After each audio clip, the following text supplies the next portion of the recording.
my channel! Luluto tayo ng ating pang lunch. Ito ay ano ito guys, basta dito tayo ng yan, lagyan natin ng bawang,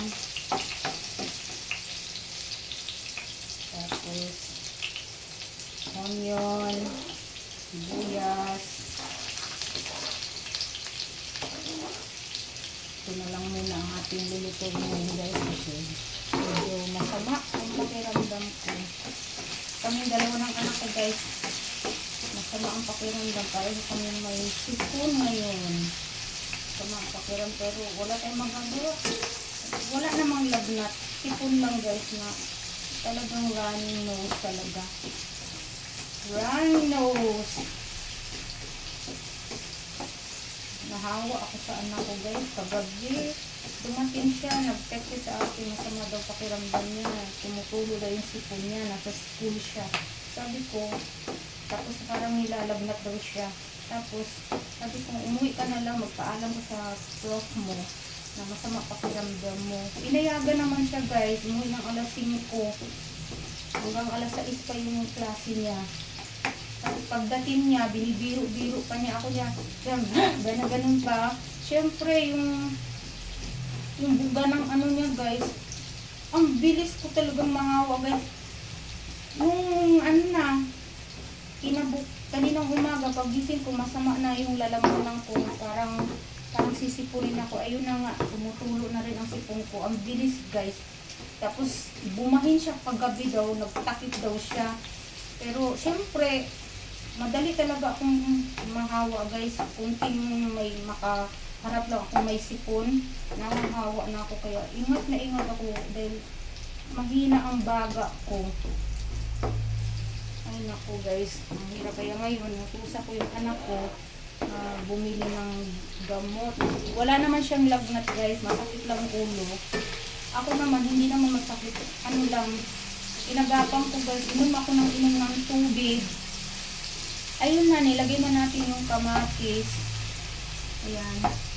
Tapos, lagyan natin yung ito, hindi na ito masyadong maalat yung alamang guys. Lalagyan natin ng alamang. Gisa rin natin yung alamang. Tinanggal ko yung alat. Hindi naman masyadong matabang. May konti-konti. May konting alat. Basta hindi na siya maalat guys. So, yun lang ang gusto ng anak ko yung mayroon daw alamang. Ay, bakala na. Eh, wala naman tayong baboy. Yun na nga, guys.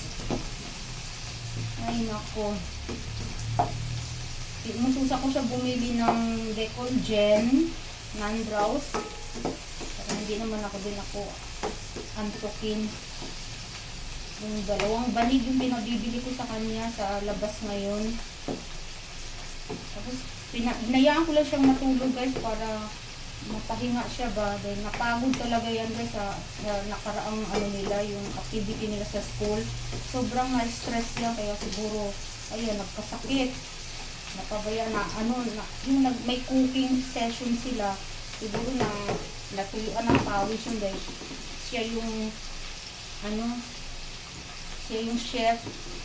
Siya yung leader ng grupo nila, natuyuan ng pawis yun guys, kasi ang kapal ng uniform na suot niya.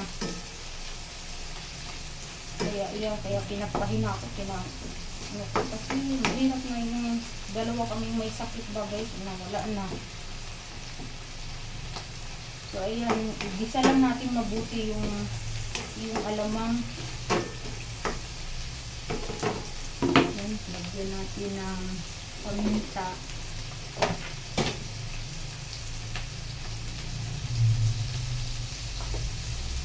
Simple yung ulam lang naman po guys.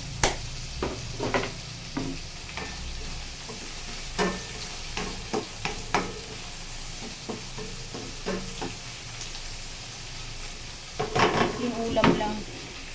Yun, inutusan ko siyang bumili ng kalamansi, lemon, tsaka gamot. Yung Decolgen at yung ano ba yun? Cucumber. Kasi gagawa kami ng juice. Nandun siya ngayon. So, lagyan na natin ng oyster sauce.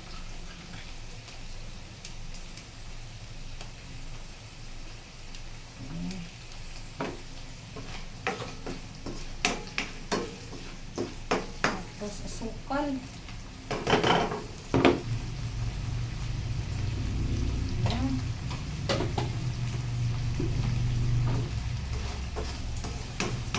Gisang-gisa na yung alamang guys. Lagyan natin ng sabaw.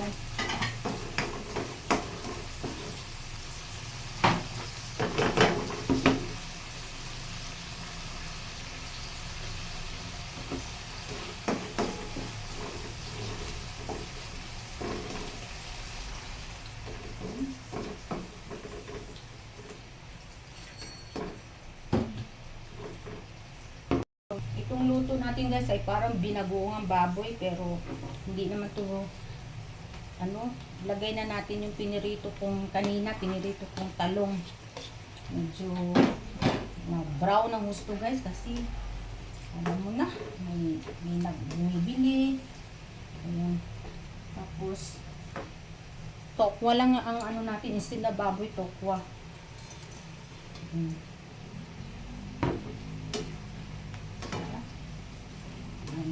So, tinimplahan ko na to guys. Dinagdagan ko lang din ng ano, patis kasi matabang. Sabi ko nga sa inyo, matabang yung ano, alamang. Ayan o. Sarap. Binagoongang ano, binagoongang ano tawag nito, tokwa. Ayan.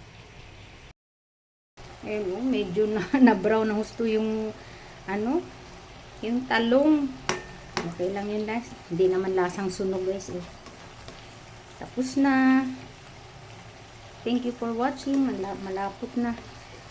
Malapot na yung sabaw. Lumapot na yung sabaw guys. Thank you for watching.